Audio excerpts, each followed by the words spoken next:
What's up, guys? Sandycator here with Team EXT, and today I'm bringing you a fun deck profile. This here isn't my deck. This is Anthony Hernandez's um, Shenron deck. I'm calling it ShenronBigBomb.com. Dylan Ashras calls it WinCon.deck. You'll hear Shenron Ramp. This isn't really Shenron Gogeta anymore. This is a bit something else. Last weekend I was at Pro Play Tour Philadelphia, and round one I had the pleasure of playing against this deck.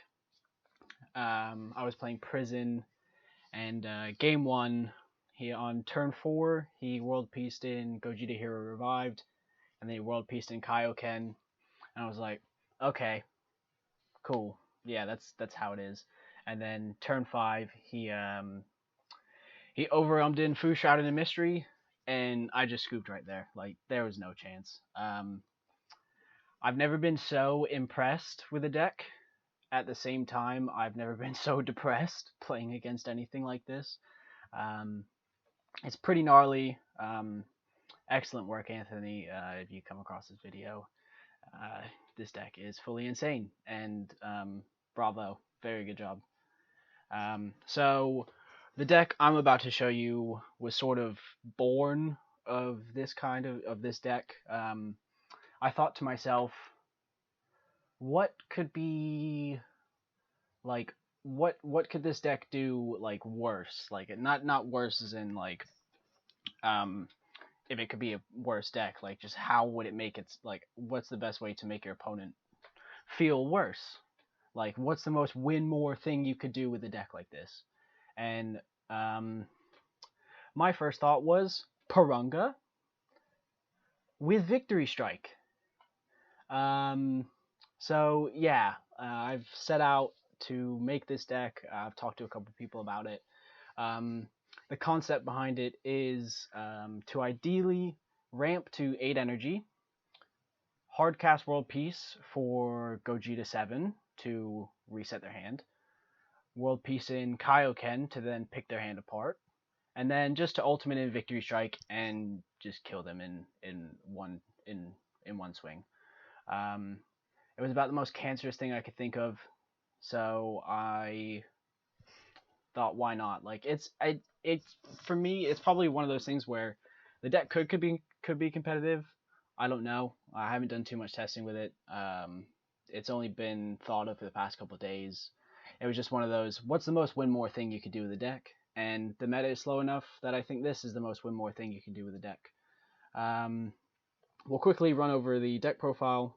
We run 4 super combos. It's the Sparking super combo. It's a wish deck, so we run 4 Temporal Rescue Trunks.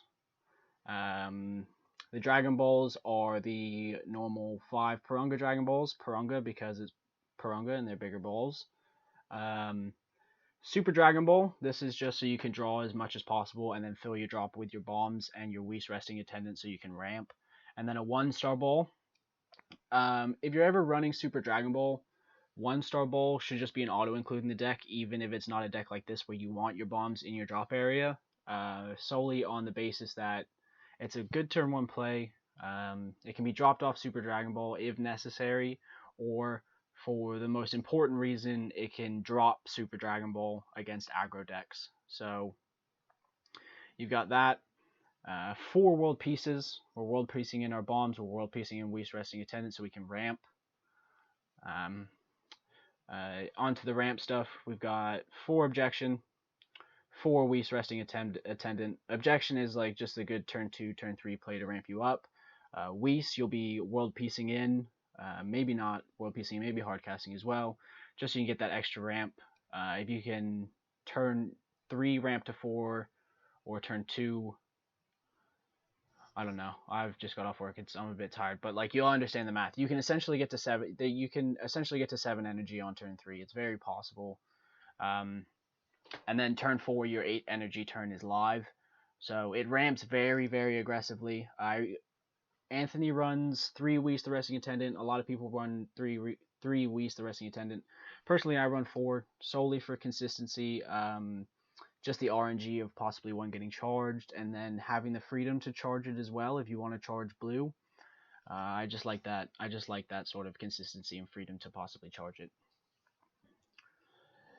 Next, we will do the Shenron cards. So we've got 2 Shenron Figure of Majesty. This is one of my favorite cards in the game. It nets you insane value for like all the turns after it's been initially played, and then gives you extra energy on a turn. Gives you a draw. Can give, as an alternate win con, give one of your big boys critical. So that's pretty big. And then we run 2 Newfound Power Purunga. This is sort of like a board clear. If your opponents decide to go very wide, if you're against an aggressive deck, it's a good board clear. You can draw 2 with it. And then the other effect, to be honest, I'm not 100% sure what it does. It gives something plus 10,000 for the duration of the turn, or until the end of your opponent's next turn. Like, I don't think a lot of people use that. It could be used as a good alternate win condition, but I don't think you ever see many people doing that. I'm trying to save the bombs for last because it's sort of like a meme. I'd like to go over those at the end. A tech choice we have are 3 Ultimate Fusion Gojitas. This is also sort of like a board clear. When you play it, I think it's sparking 5. You put 2 of your opponent's battle cards back into the bottom of their deck, and then you draw 2 cards. So that's very good. It's also 25k double strike, so allows you to apply pressure against aggressive decks as well. We can run 2 Dragon Radar to recycle World Peace, possibly Super Dragon Ball to draw more and fill up your drop. 2 Unexpected Turn. This was sort of like, because Shenron Veggies is kind of a thing, and aggressive decks that like to go wide. There's not that many anymore, but I wanted some kind of counterplay over Crisis Crusher, because Crisis Crusher only stops 1 drops from attacking, so that's not huge on anti-aggro. For Whis' Coercion, this is the negate of the deck. It's like a free negate. It untaps the mana that you're using to tap it with. Tap it with. And so since this deck is like a 10k 1-cost combo heavy deck, it allows you to be able to combo away your guys after you've negated an attack. Now we go on to the bombs. The smaller one, 2 at all cost Vegeta. Just a small tech choice. When you world peace it in or play it, you draw 1, untap 1. And then if you take 2 life, if you have 5 or more energy, you can pop a battle card, and then it gains triple strike and plus 3,000 for each energy you have afterwards. Run 2 Gogeta Hero Revived. This is just the reset the hand. It's like a ridiculously good card. It should have been hit in the last ban list, but it wasn't. Frank Miller will tell you all about that, so have a chat with him. We run 2 Kaioken. This is like one of the best cards to come out of set 7. It's really, really strong. We're going to be seeing it a lot in this meta. It's very dominant, and I think it's just such a good card. When you play it, you take a life as an activate main. It's not once per turn, and then you get to see your opponent's hand and you get to take a card out of it. So it's very useful if you're not going to try and win that turn, because you can then take away the cards that your opponent will most likely try and kill you with on the following turn. So very strong, very good card. When your life reaches 1, it gains triple strike and dual attack for the duration of the turn. So that, coupled with Gogeta Hero Revived on its own, is probably a win condition. Your Gogeta Hero Revived, swing, they take 3 life, and then you pick out the rest, and then you just try and kill them with the triple attack, triple strike dual attack. It also gains plus 25,000 for every life you take from its effect, so that's kind of nuts as well. That's a thing.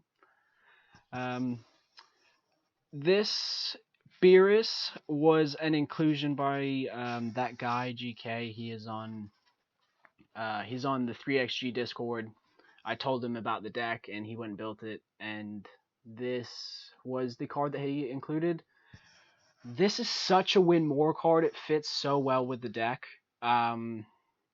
You can Gogeta Hero Revived. You can then Kaioken in, and you can pick all 3 cards out of their hand, or leave them with 1 card. And then you can Ultimate in Beerus, swing with it, and then since they don't have 2 cards to discard, all of their energy goes to the. You blow. Oh, that was my battery dying. You blow up all of their energy. So this is such a win more card. It's ridiculous. I had to include it into the deck because that's just what this deck does. Um, so yeah, that's just a bit of spice, bit of fun, and then finally, like the main win condition of the deck, if the rest of the deck isn't already enough of a win condition, Victory Strike. So you can turn 8 World Peace in Kaioken, or World Peace in Gogeta Hero Revived, and then World Peace in another Kaioken. So either 2 Kaiokens or 1 Gogeta Hero Revived and a Kaioken, just to pick apart their hand, and then you will use Porunga's ultimate effect to bring in Victory Strike from your drop area, and then just kill them on one swing. So that's the deck profile. I hope you enjoy it. You've enjoyed it. I hope you try it out. Well, I kind of don't hope you try it out because this isn't something that should exist. This kind of a deck.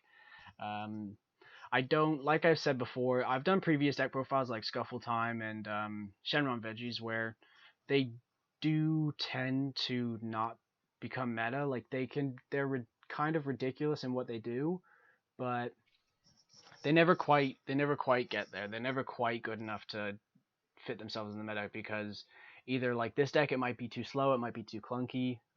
Scuffle Time had huge issues with TN and like Whis and Borgos and stuff, and then Shenron Veggies has an issue with like Kami and Unexpected Turn particularly, and Black Mass Saiyan. So we'll just see. I just wanted to put this deck out there. So yeah, see you on the next one.